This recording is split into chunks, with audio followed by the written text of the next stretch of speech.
All right, everyone. Welcome back to another episode of the Gold Digger Girl podcast. My name is Kimberly Olson, and today I have a special guest for you guys, Rebecca Whitman. And I was just telling Rebecca, this is the first podcast interview I've done in forever. So you're a very special lady, and excited to have you on here, Rebecca. So thanks for doing this with me. I am so excited to be here. Yay! So if you guys don't know, Rebecca and I go way back because we followed each other on social media. And we happened to run into each other in Vegas. So we were actually at an awards gala, and it was for the International Association of Top Professionals. And I was just like, you, and she's like, you. And ever since then, we've been seeing each other at events and just cheering each other on in our journeys, because they are very different journeys, but also there's a lot of crossover for like our passions and what we're excited about. It's making a difference in this world. So I wanted to bring her on today. We're going to talk about the 7 pillars of abundance. And I want everyone to hear how you've gotten to where you are and share your story. But I know that you have a top-rated podcast as well. You're also a very accomplished best-selling author, top network marketer, life coach, just so many amazing things. And I know that you've already done epic things in this space. And I know there's so much more to come. And I know that it all comes down to the 7 pillars. I think these are so important. So just to kick it off, since somebody out there might not know who you are, will you introduce yourself, kind of take us back and share how you got to where you are today? Great to be here. I absolutely have adored following your journey, and you inspire me so much.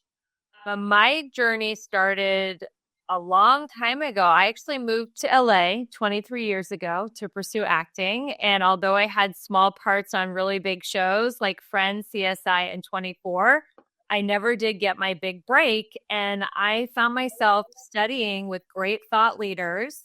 While the kids were off at school, I was taking classes with Michael Beckwith, Esther Hicks, Louise Hay, Wayne Dyer, Marianne Williamson. And I really understood the law of attraction, started applying it to my job at the kids' acting school.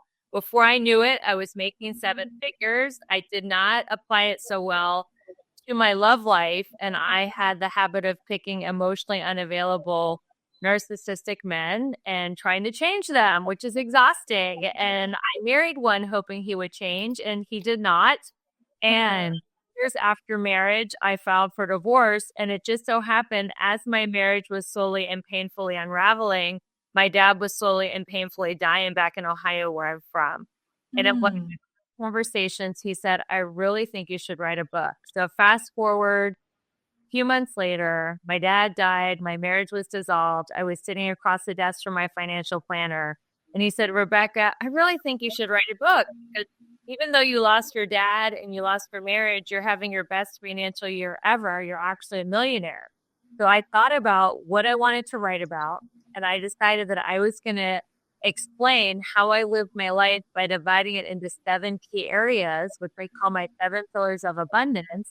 And when you have these areas of life and alignment, you can beat or have anything you want. So now I empower women who are burned out and overwhelmed to balance beautiful and abundant through aligning their life in these 7 key areas. Wow. Okay. You're a rock star. And those are legends. Like, I have listened and studied, and all of those people that you mentioned, I've learned from them in some way. And you just kind of, it sounds like almost immersed yourself in that personal development world, but also the metaphysics, and law of attraction and things like that too. That's super cool. I didn't know that. So that was 20 some years ago. And with the book that you wrote, did you go on to write other books, do coaching around that? What kind of evolved from that? Yes. So I wrote this book, How to Make a 6-Figure Income Working Part-Time. And that is the framework. My signature 7 pillars of abundance is the signature framework for my coaching program. And I do retreats around that at luxury wellness resorts. And it's all about aligning your life in this way. I have co-written a couple other books. One is called Phenomenal Feminine Entrepreneurs, which I co-wrote with Forbes Riley. And I also wrote a best-selling book called Business Life Universe. And I'm just all about having women achieve success without putting their health and their love life and their their well-being on the back burner. Yeah, that's amazing. So so I feel like, especially because it's been a couple of decades now that you got into this work and then had success, your financial person said like you're a millionaire. So what has happened since then, like as far as like ups and downs? Because I deal with a lot of beginner entrepreneurs and they think, if they're not making a bunch of money 3 months into this, that it's not for them, or what are they doing wrong? I feel like you've got this like nice longevity to look back at to say like this was what that was like or what it is like. So can you share any wisdom with my newbies or those that are maybe having a tough, maybe this last year hasn't been so amazing. So what's it been like being an entrepreneur for 20 some years? There are so many ups and downs and highs and lows. And I like the saying, nobody ever said it was going to be easy, but it's going to be worth it. Because when I was totally getting my ass whooped, I was sculpting my soul. And one of my favorite spiritual teachers, Michael Beckwith, says, a bad day for the ego is a good day for the soul. And I had to develop a reliance on my higher power, which I call God. I do that through my morning practice. I've been writing in an abundance journal for 3.5 decades. And in that journal, I get to look at turning my low points into learning lessons, celebrating other people who are winning and learning from them. And it's just really been an amazing tool to stay positive during the ebbs and flows of being an entrepreneur.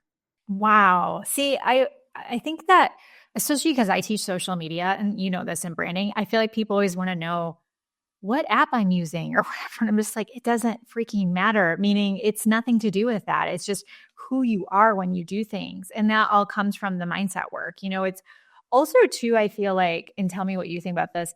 I feel like so much of this, of having success, especially online, because it's energetics, is how you see yourself. It's like your self identity dictates how people respond to you. What do you think about that?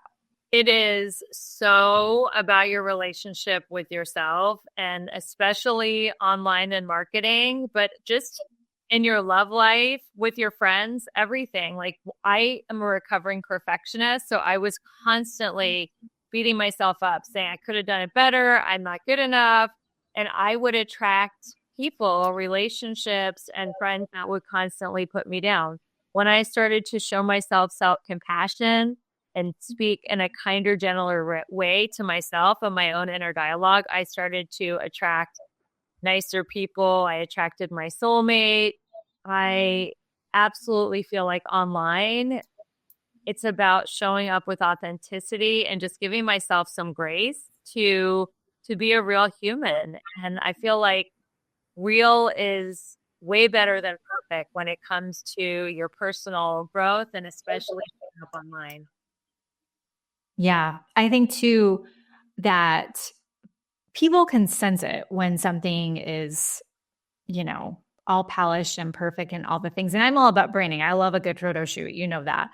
But I also think that like if you do have a photo that's professionally done or whatever it is, that it's the words that go with it, and you're able to kind of tell a story through your content. And I think people can really sense that, and that's why people who have, that are famous or whatever, some of them people just love and some of them people don't really feel connection to. So I think that's important what you said about being authentic and genuine and all of that. Now, I would love for you to walk us through the 7 pillars because I teach a lot of marketing and sales. I'm always hitting on mindset. Like I won't lead with mindset very often. I would say like 30% of the time, but I'm going to work it into everything I'm teaching because I know it's so important. So that's obviously a piece of it, but will you walk us through the 7 pillars of abundance, like what they are, what that can mean for my people listening? And I will tell you that what you're about to teach us, obviously you just have like, I've never seen you deviate from this. You just kind of have this like quiet calm about you, even if it's like, I know you're like moving and different things, like you're just kind of like, and that's what's happening. And I'm sure you can attribute it to the 7 pillars of abundance. So will you walk us through what those are for those listening or watching? Absolutely. So the first pillar is spirituality. I am all about having a connection to the divine that gives you peace and ease. So when you do hit those frustrating moments of being an entrepreneur or just when life gets lifey, it is so important to have a relationship with a power greater than yourself. And I'm actually going to offer my abundance journal to your listeners as a gift because this is the number one tool in me keeping my mindset positive during the ebbs and flows. The second pillar of abundance is fitness. And I know you are a certified health coach and have a PhD in nutrition. So we both feel that health is wealth and putting your body before business is so important. I know you were just on my podcast, the Balanced, Beautiful, and Abundant show, and you were saying how you schedule your workouts at the beginning of the week. And I believe that your day should be scheduled around your fitness and that is the most important thing we do all day other than our morning practice is our health. These are actually in order of importance. The third one is emotion. And I believe all emotions come from scarcity or abundance. And scarcity is there's not enough of whatever it is I want. There's not enough time. There's not enough money. There's not enough love. There's not enough clients. There's not enough likes on my social media versus there's plenty of. I have plenty of time. I have plenty of money. I might not have a lot of likes on my social media, but I got 2, and those 2 people are now leads. So it's all about looking at things from an abundance and how we talk to ourselves and how our words create a vibration that manifests in our reality. The third pillar is romance, and romance affects everything because when we're in a loving, happy, high vibe relationship, it spills over. And when we are in an abusive, toxic relationship, it affects our money, which I know because I've been in many. And after romance is mindset. And that's like listening to you, Kimberly, on the Gold Digger Girl podcast and listening to your amazing teachings and in your Facebook group, Fempreneurs, which I'm a part of, and working on our mindset to learn new skills like online marketing. The next pillar of abundance is social, and that is community. Creating a community helps you have immunity. There are going to be highs and lows in life and in entrepreneurship. Having a group like your Fempreneurs group, like Gold Digger Girls, like the groups that we're both a part of, like high level networking groups, having groups of people that lift you up and hold you high are essential. And finally, financial. Everybody thinks that abundance means money, but abundance is all these things. But money is very important because money gives you the freedom to do what you want, when you want, where you want, and with whom you want. And having money is going to give you a lot more choices and a lot more power. So that is an overview of the 7 pillars of abundance. Guess what? It's back by popular demand, the Wealth Code. We are going to do a 9-day boot camp this time because we're going to dig into all things when it comes to energetics, the law of attraction, manifestation, being able to get into alignment with what you really want. Big part of this is to know what you want, but it's also making sure that you're energetically a match for that. And you also have to figure out what is holding you back, limiting beliefs, self-sabotaging behavior. And a lot of times people don't realize that they're actually the problem. So all you have to do to get into the Wealth Code Bootcamp, we'll have daily lives, homework, prizes. Look below this video, click the button to get into the bootcamp, and we will see you there. Wow. Oh my goodness. You can tell it's your life's work when you just rattle them off like that. So what if somebody is really out of balance? I have ladies that their husband doesn't support their business, but they're not going to get a divorce. They've been married forever and it's just kind of is what it is. So they're not necessarily feeling like romantically fulfilled and things like that. But what if they're just like really out of balance out of one of these? What do you recommend that they do? Well, first thing is to know that you're out of balance. And I teach something called the 4 A's of transformation. So the first A is just awareness. So let's say it's the example that you gave. I'm aware that my husband isn't supportive of my business. So that's the first A. The second A is acceptance, to not, rage against him or wish he was a different way because that's not going to change him. Accept, okay, my husband is not supportive of my business. That's where we're at right now. The third A is action.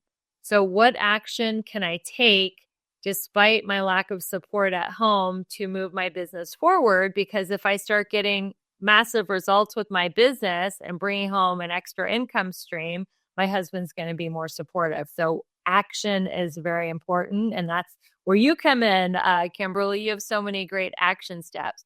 And the fourth A is affirmation. What affirmation can you tell yourself that when your husband is skeptical or questioning why you're doing your online business, that you stay high vibe and stay positive?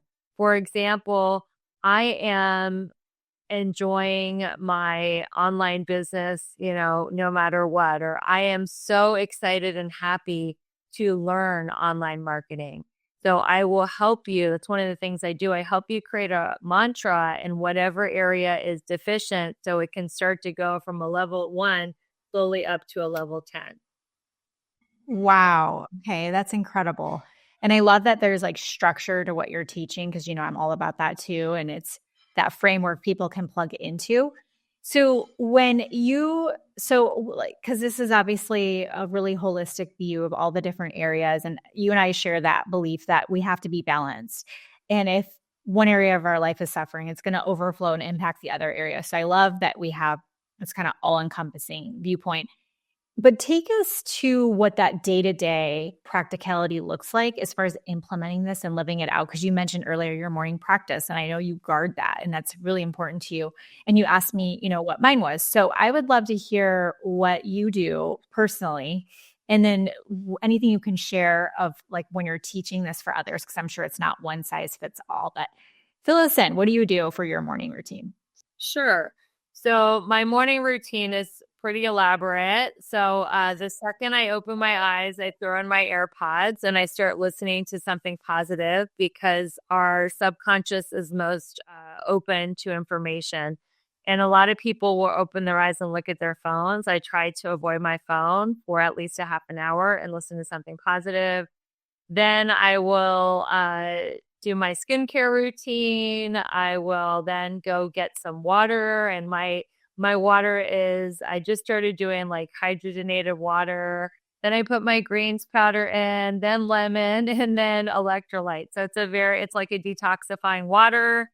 Then after I, do a couple of things around the house, like fold some laundry or something, after the water I feel like has worked its magic, then I'll have coffee, and I put all kinds of fun things in my coffee. Like I put maca powder in it. I put collagen that is sweet, so I don't need any sweetener. And I put some almond milk in the coffee and some MCT oil. Then I will bring that coffee over to my altar area where I have my spiritual literature. I write in my abundance journal, which, like I said, that is the number one thing I do no matter what, even when I travel, even when I'm not feeling well. I write in my abundance journal. I read a couple positive daily meditations from spiritual literature. And then I will meditate for not even that long, 3 to 5 minutes. I'll listen to a guided meditation. There's a lot of different apps I love, like Insight Timer app, Super You are a couple. And then I will go to the gym. I'll work out, and I'll try to drink a 40-ounce Stanley cup worth of water with supplements in it with like amino acids and more electrolytes. And then I come back and start my day. Wow. Okay. So it's very regimented. You have your routine. Do you find that it ever gets old, or how do you keep it where you are connected to it? Because we don't want to go through the motions, obviously. Yeah. I love the journal because I process what happened the day before. So that makes it very new. I switch up my spiritual literature. I switch up my workouts between weights, tennis, yoga. So that doesn't get old. And I switch up my supplements. I'm always like, trying new things and want the latest and greatest results. And I'm into biohacking and reading up on, research and all that. So yeah, I mix up the variables, and it has really served me. The reason I got through my dad's slow demise in a nursing home and my divorce happening at the same time was I stick to that morning routine, and it just carried me through and kept me super healthy and mentally strong, so that, when those things happen, my life didn't fall apart. I actually had my best fiscal year ever in all commission sales the year that my divorce happened and I lost my dad. That's insane. Yeah, that's like not what you would think it to be. So it's almost like an anchor. It's very anchoring the way that you're setting your day up and everything. That's awesome. I love that. Yeah, I've always been one of those people, if you get, do you remember Tybo? Do you remember like the guy?